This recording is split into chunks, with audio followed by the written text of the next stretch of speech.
Hey guys, just checking in, making a little video of my machine here. I'm recording on my phone, so if it comes out bad, that'd be why. What I got here is a linkbelt LS51, roughly a 1950, could be 51, 52, somewhere in there. Has a Waukesha 6-cylinder gas motor, squirreled away right in the back there. This thing is actually in pretty decent shape. Don't mind the trash and all the old parts there. I was just more excited to get it going. Has a half yard bucket on it. The sticks there are 13 feet. Main boom is 16 feet. If anybody's interested, looking for some kind of specs or something, I guess this can kind of help. I got a new cable here, well, new used, but this is 5/8, and it was real fun taking off, and I'll show you why.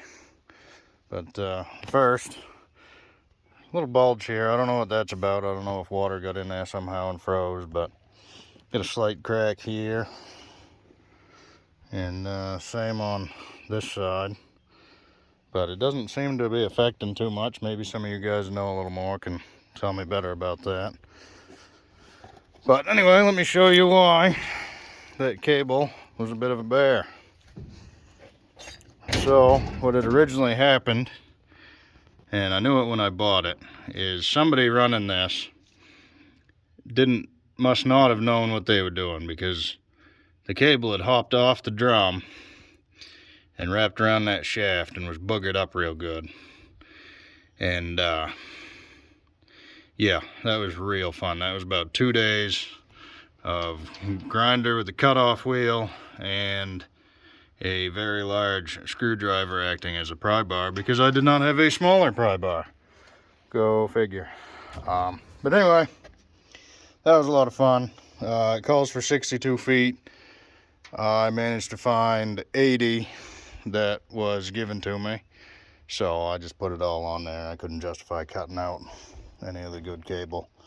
Little horn doesn't work at the moment.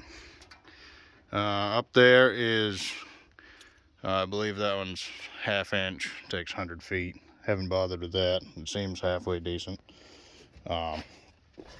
But overall, it's in pretty decent shape. I don't see any cracks on the main boom or anything. Haven't seen any yet. My gears seem to be doing all right. That sprocket looks pretty decent. That one down there, you can tell, has got some wear on it. This one here doesn't look too terrible. But in here, hiding a bucket of hydraulic oil. Didn't have a fuel cap, but I put one of those on there. That line had let go at some point. They replaced it with a rubber line. I replaced this one down here, thinking I had a bad line, but what it was is in that cylinder there, the adjustment was way out, so it allowed too much travel and blew an O-ring. And that's what caused me to lose travel when I was putting it on the trailer. But all in all, this thing actually tracks pretty decent. It tracks really good going forward. I tried it the other day trying to get back out of this corner, and it didn't like it too much. Not quite sure why, but I was running this the other day, and I did notice a leak, and it's coming from up underneath around the travel shaft. So I believe that's the bevel gear case in there is leaking somehow. It's leaking out of this left side. I'd crawl under there, but it's been raining this morning and I don't want to get under there. And you can see gonna need some windows. Let me climb up in here.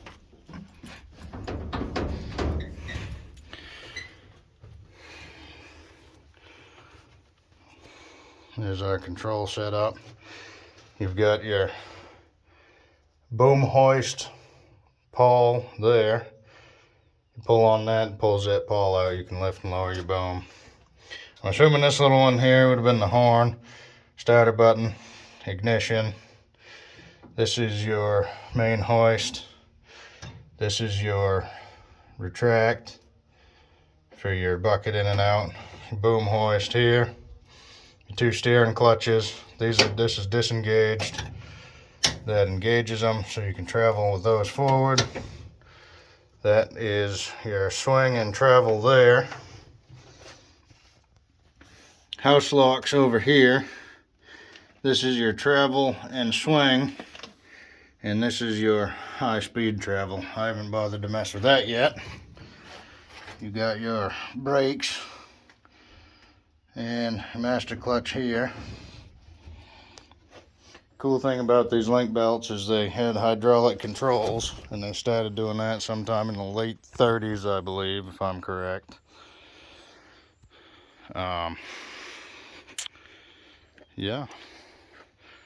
Now this is pretty neat, because this guy, Poland here, he's the guy that sold it to me. He's not the original owner of this machine. He bought this, and his friend saw it one day and said, you know, it'd be really cool is if I painted that up with your name to make it look old. And I think if I was to redo it, keeping the patina, put my name on there, that'd be pretty sweet. But I haven't decided yet if I want to repaint it or leave the patina on there. That's the only window not smashed out. I don't know if you can see it real well. There's the model number and serial number. That is 6G834. And then you got your load chart there. I don't know. This is the stuff I've been putting on those gears in there and those big gears down in there.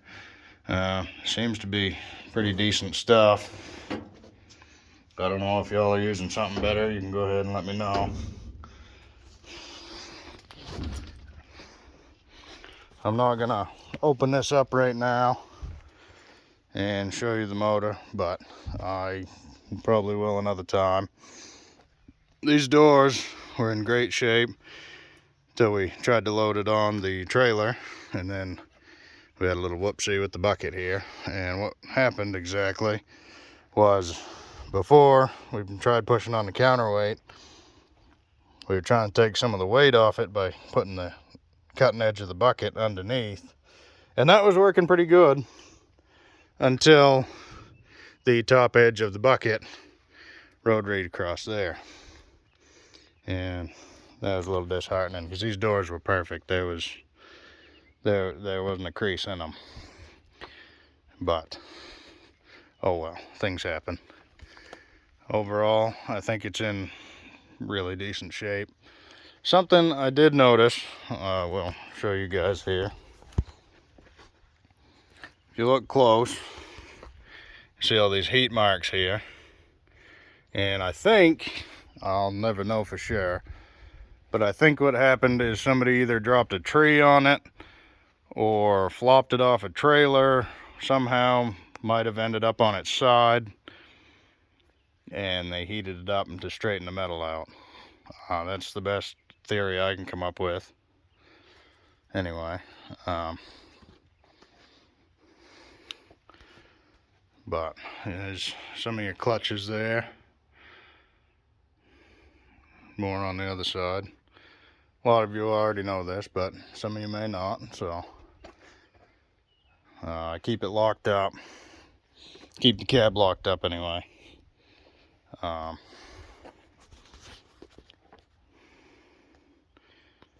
This little cylinder here, I managed to find one in Kentucky through linkbelt. And those little guys are $300 a piece. If anybody's got a linkbelt and you need one of those, I found one for 300 bucks. I put it on there. I got the original one soaking in mystery oil, hoping that'll come out of it. This one I had to take off and drive a punch up in there to get that broke free. There's just a tiny ring of rust the whole way around there, and it wasn't pitted super bad. So what I did was I just took some sandpaper to it, some really fine grit sandpaper, and some Scotch-Brite. Got what I could out until I felt comfortable with it, and the O-ring was still in good shape. So I just went with that. But yeah, that's about all I got for right now. I'll get back to you guys with another one hopefully soon. I want to try and get some videos of this thing running. If that bevel gear case leaking is going to be a problem running, if you guys could let me know, that would be great. I personally don't think it'll be much of a problem, but I don't really know. I'm honestly kind of new to this. So, yeah. I will catch you guys later.